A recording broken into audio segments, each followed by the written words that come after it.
Willkommen zu Teil 2 der Tutorial-Serie von PipeDoc.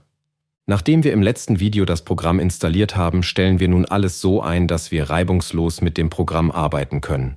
Hierfür zeigen wir euch, wie ihr eure persönlichen Angaben macht, wie ihr die Kamera auswählt, wie ihr eine Verbindung zur Anlage aufbaut und wie ihr einen neuen Datenbankordner erstellt. Um unsere entsprechenden Angaben zu machen, öffnen wir die Einstellungsseite über die Menüleiste. Wir befinden uns direkt im Reiter Standardwerte. Dort können wir nun auswählen, mit welchem Robotertyp wir aktuell arbeiten, unsere Anlagennummer eingeben, unseren eigenen Namen eingeben und falls nötig den Namen unseres Mitarbeiters eintragen. Um die Kamera auszuwählen, wechseln wir in den Kamera-Tab. In der Auswahlbox wählen wir unsere Kamera aus. Nun kann es sein, dass unser Kamerabild nicht korrekt dargestellt wird. Um dies zu beheben, drücken wir auf das Einstellungssymbol.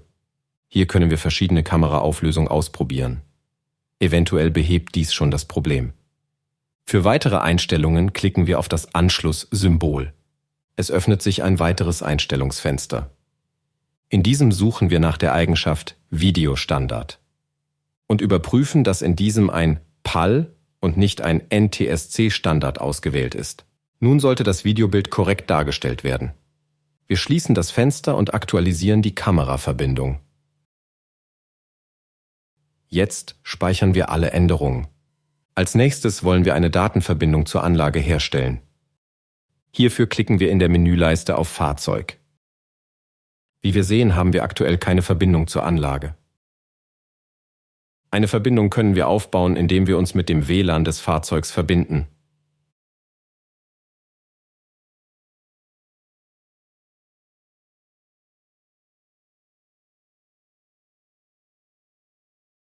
Nun sehen wir, dass wir eine Verbindung zur Anlage haben.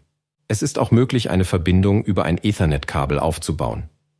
Wie dies funktioniert, wird in der Anleitung erläutert. Sind wir mit der Anlage verbunden, können wir die Position referenzieren. Dass wir verbunden sind, sehen wir auch am grünen Punkt in der Menüleiste. Im letzten Schritt der Vorbereitung müssen wir einen neuen Datenbankordner erstellen.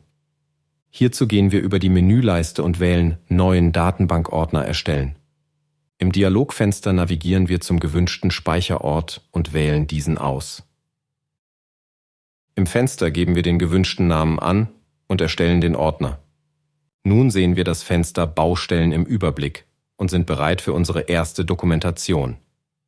Wie man mit PipeDoc dokumentiert, zeigen wir euch im nächsten Video. Solltet ihr mit einem der gerade durchgeführten Schritte Probleme gehabt haben, so hilft euch dabei gerne unser Support.